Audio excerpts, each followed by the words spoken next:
What's up, guys? Hope your day is doing well so far. Let's cut straight to the chase. The newest trailer for Deltarune chapters 1 through 4 just dropped last week and in the Switch 2 Direct. And we see our first look at chapter 4. Well, besides the few screenshots that we had previously of smaller stuff.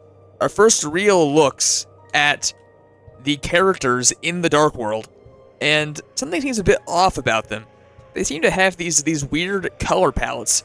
To be more exact, Kris and Susie, during the trailer, in seemingly both obvious shots of Chapter 4, are kind of just off. But why is that? Well, let's talk about that today, but before we get into that, be sure to drop a like and subscribe to the channel, and also join the Discord server. It's called the Fruit Basket. We have maybe like 210 people or so, and it's a great place. We play Gartic Phone, we do Jackbox, we do fun stuff, and we hang out. Great community, so be sure to join that. So what all do we know about the strange colors? Well, like I said, the newest Deltarune trailer revealed in the Switch 2 Direct last week showed us our first look at what we can presume with 99% certainty now to be the church Dark World.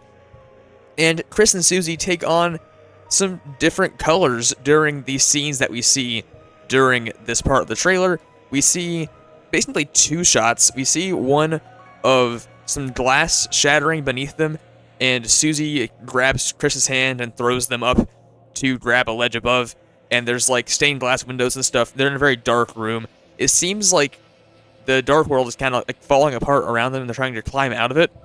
And then we also see this picture that I have on the right here. We see, which is how we know it's from Chapter 4 with 100% certainty, is because it says Chapter 4 is coming. We see them on these kind of like glass panels that have the angel, the Deltarune on them, running away from these like shadow darkness fireball looking things.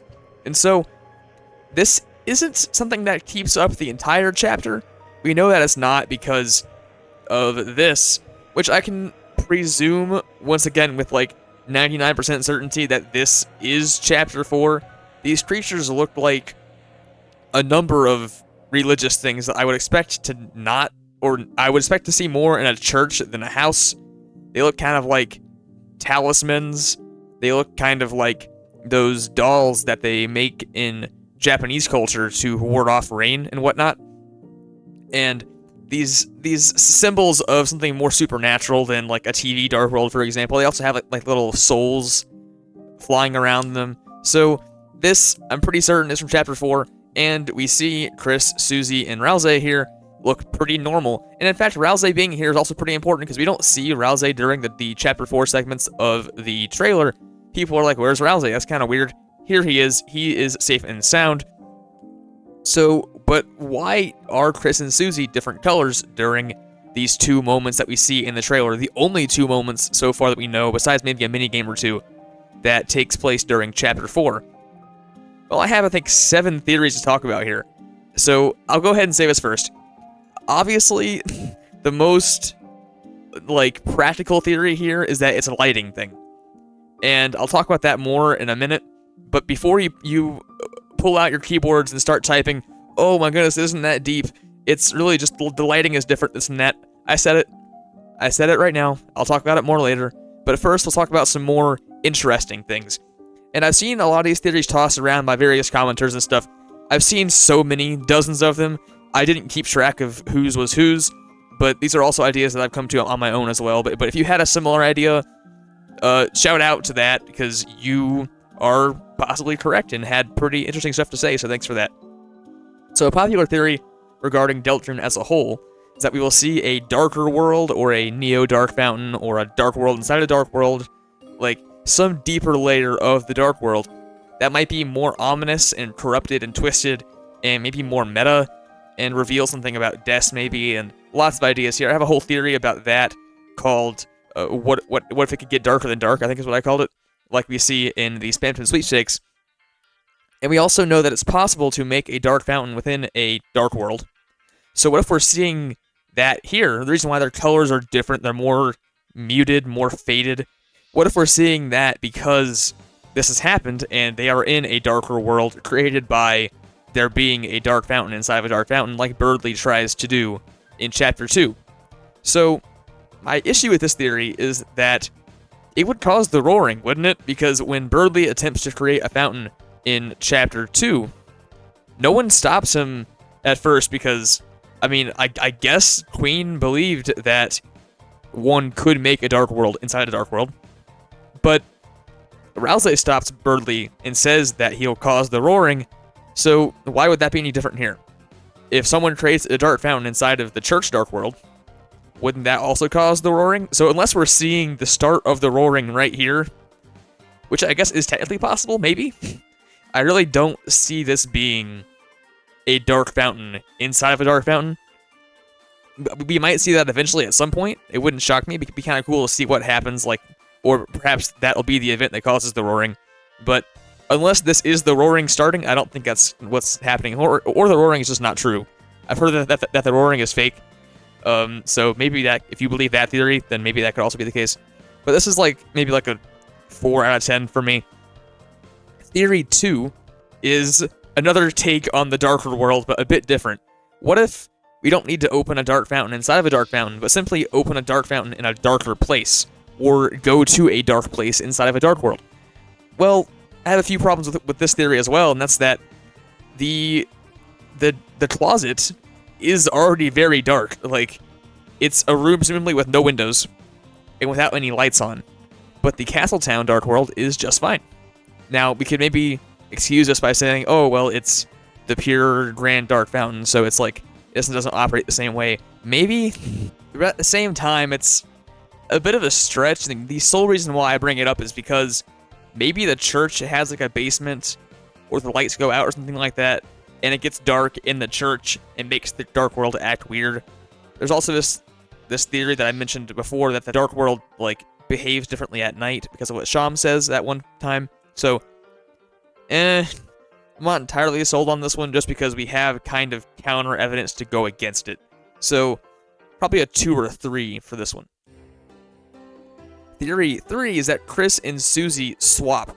Now, they swap colors, they swap their species, like maybe Kris becomes a monster and Susie becomes a human. And the main reason for this is because Susie's colors become more like Kris's in that they're brown and yellow and green, kind of, and Kris becomes more purple-ish. So maybe this kind of explores the dynamic between monsters and humans and how it feels to be a human in Hometown, in the world of Deltarune, versus being a monster, where obviously being a human is a lot less common since Kris is the only human that we see in the game so far. This would be a cool theory to see. It'd be kind of neat just to explore that. So maybe, like, as far as feasibility, maybe like a 4, but as far as how much I want to see it, I'd say pretty high, like a 7 maybe. Theory 4 is also a bit out there, but Spamton, when he talks about CRTs and easels, like, we don't need anyone else, we don't need easels or CRTs, we don't need Mike, that whole scene, we can presume with some certainty that CRTs refers to Tenna at this point, right? Or the TV head character, who I'm nearly certain is Tenna, but not everyone is, so I'll just say that for cautionary sake. But this easels character, like who is the easel in reference?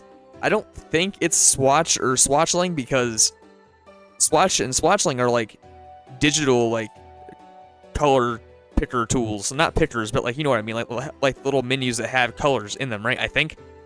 An easel is the board that you draw, or the wooden frame that you put your palette on. Well, no, not a palette. I can't think of art terms. The canvas.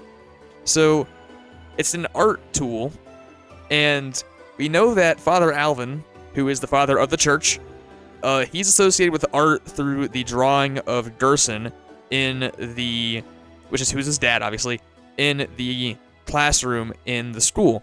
So maybe he keeps, like, art supplies in the church for the kids to use to kind of, like, because he enjoys art, potentially. And we see an easel in Chapter 4 that changes the colors of the characters temporarily, because art and wow, and they can do that, I guess. Maybe we'll see an easel and some other art-based characters that are more prone to changing colors, like paint, maybe, for example. So this one makes some sense. I give it like a 5 maybe, and I do hope to see some kind of art-based characters at some point, which I'm pretty sure we will, because if not here, then in Chapter 3 it's pretty likely with the whole How to Draw Dragons book, and with the green crayon being missing and whatnot. I think some art stuff is pretty likely to appear at some point. Theory 5 is that this is the start of the Dark World. So the main reason for this is that Rousey isn't there. So Rousey usually isn't there at the very start, so maybe he hasn't shown up yet. We've just fallen in. So my problem with this is that if this is the start, then it kind of implies that Kris and Susie maybe like are falling down and are still like mid-transition, so like their colors aren't fully changed yet. So that's why they're kind of like in a halfway state. That's why the colors are kind of faded. And that they're trying to like climb out of the Dark World as they fall in. But why? Because previously, they've been all for the Dark Worlds. They've been willing to go. Kris even creates a Dark Fountain, so that's pretty good evidence. And they've been excited for a new adventure. It seems a bit out of character for them to be intentionally avoiding the Dark World, especially when it's their duty to seal the Dark Fountain, and they also seem to enjoy doing so. So maybe something happens in Chapter 3 that causes them to change their opinions on this, or maybe this is just not true. So maybe it's like I can excuse it by saying it's the start of the Dark World, but they fall in intentionally, but the ground just kind of like breaks beneath them, and they're getting chased and this and that. So they're not trying to leave, they're just trying to not get hurt, maybe. So with Rousey not being here, I give it like a 6 or a 7. It's pretty good theory. It's not super out there. It makes some sense. Theory 6 is the opposite. So we have the end of the Dark World. And here, I say this for the same reason as last time, is that Rousey doesn't join us to seal the fountain. It's only Kris and Susie so far that have sealed the fountain at the very end of the game, or of the chapter, rather. So maybe a third party reaches the fountain before us, or the fountain gets interrupted in some way that causes the Dark World to collapse with us still inside.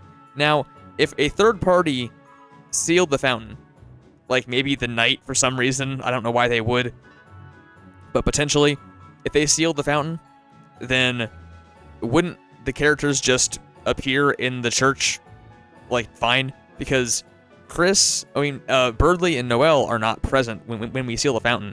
They're like with Rousey a bit off to the side, and they wake up just fine. Well, Berdly usually wakes up just fine.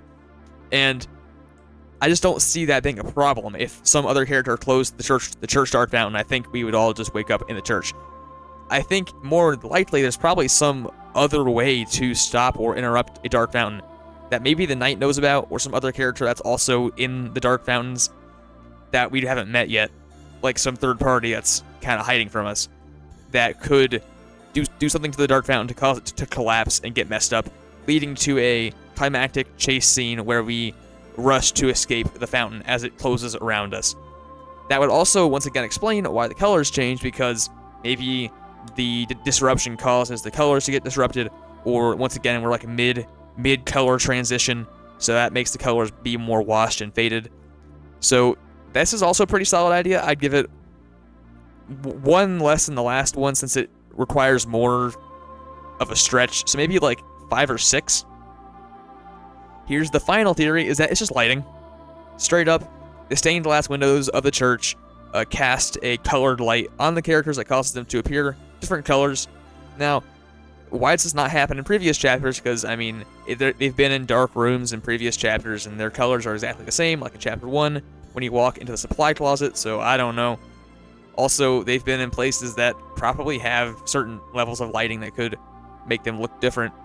I think this is just chalked up to a higher production value, a bigger team, and also a more dramatic chapter, a more cinematic chapter, where, like, Chapter 4 looks pretty serious, pretty dark, and I could see it making sense for Toby to have a scene where, you know, that the stained glass windows of this regal, holy place change the colors of the characters to reflect just, you know, how, I don't know, like how grand the whole scenario is. So this is probably like an 8 or 9 out of 10 for me. Makes the most sense. Is it lame? Is it not super like lore heavy? No, it's not, but it makes the most sense out of all of them. So that's what I'm going to go with for now, is that, once again, as I mentioned earlier in the video, this is probably the most reasonable and least crackpot theory that I could say with the most certainty. So yeah, that's going to do it for today's video about why the characters are strange colors. But before we get to the very end, if you want to become a YouTube member or a Patreon member or a Ko-Fi member, be sure to check out those links or the join button next to the subscribe button, which should already be pressed. If it's not already, go ahead and do that. And also, thanks for watching the video. If you made it this far in the video, you must like the video, so why not like the video? Also, shout out to Rosie Pixels, Frisky512, Blake the Snake, A-Herman24, Glee, Foxworthy, The Amazing, Fruit Salad member, Com Luke, and our 2 literally insane Crazy Juice Chair members, Tybee and Liz. With that in mind, I love you guys. Be safe, be smart, don't be stupid, and have a great rest of your day.